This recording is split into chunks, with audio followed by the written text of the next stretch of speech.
তো hello guys, welcome আমাদের new ব্লগে। আজকের ব্লগ হচ্ছে আমাদের ধান ক্ষেতের ব্লগ, যেখানে হচ্ছে আমাদের ধান ঝাড়া হচ্ছে আর আমরা সেখানেই যাচ্ছি।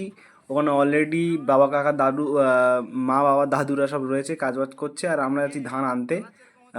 তো এখন আমরা গ্রামের পথ দিয়ে যাচ্ছি আর ফ্যামিলির গল্প যেটা হয় আর কি। হ্যাঁ,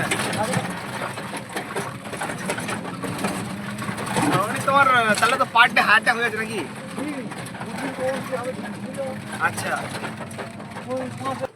যারা যারা দেখছেন তাদের মধ্যে কেউ কেউ হয়তো গ্রামে থাকেন, কেউ কেউ হয়তো শহরে থাকেন, কিন্তু আমি আপনাকে বলবো এই যে খোলা মাঠ বা এই যে ধান কাটার যে একটা আমেজ ঠান্ডার সময়, এই যে ব্যাপারটা, এই ব্যাপারটা একমাত্র গ্রামের লোকেরাই ফিল করতে পারবে। আর ধান কাটার পর যে অনুভূতি, সেগুলো এরাই একমাত্র বুঝতে পারবে।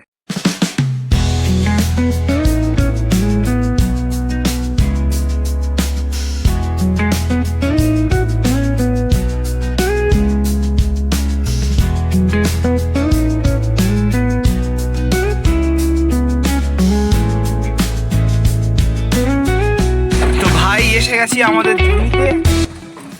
এখান থেকে সোজা গেলে এটা হচ্ছে গিয়ে এই পোষার পাশ থেকে এই যে পুরোটা, এটা হচ্ছে গিয়ে শিকির চকের বাধা বলে। এখান থেকে সোজা যে ওই জায়গা যাচ্ছে কলা গাছ অব্দি, ওর উপরও আমাদের জায়গা পুরো সোজা করে।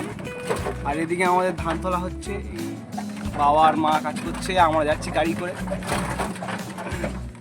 কাজ করতাম ভাই, কিন্তু চুলকোনার জ্বালা কাজ করতে পারছি না। টুকটাক কাজ করলে যাচ্ছে। আর আপাতত ভিউ দেখুন।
আমাদের এখানে প্রায় মোটামুটি কাজ শেষ হয়ে গেছে, গাড়িও লোড হয়ে গেছে।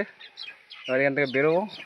আর যারা জানে না তারা দেখতে পারে যে কীভাবে দড়ি ছাড়াও বাসর মুখ বাঁধা হয়। সেটা হচ্ছে কিছুটা এরকম টাইপের, মানে খড়গুলোকে, কিছু খড়, এই এরকম কিছু অল্প খড়কে নিয়ে খাওয়ার নিয়ে দু সাইডে না এইভাবে পাক দিতে হয়। হ্যাঁ, পাক দিয়ে এরকম টাইপের বানাতে হয়।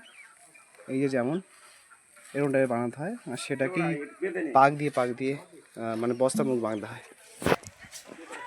তো মোটামুটি আমাদের কাজ শেষ, বাড়ির দিকে ফিরবো।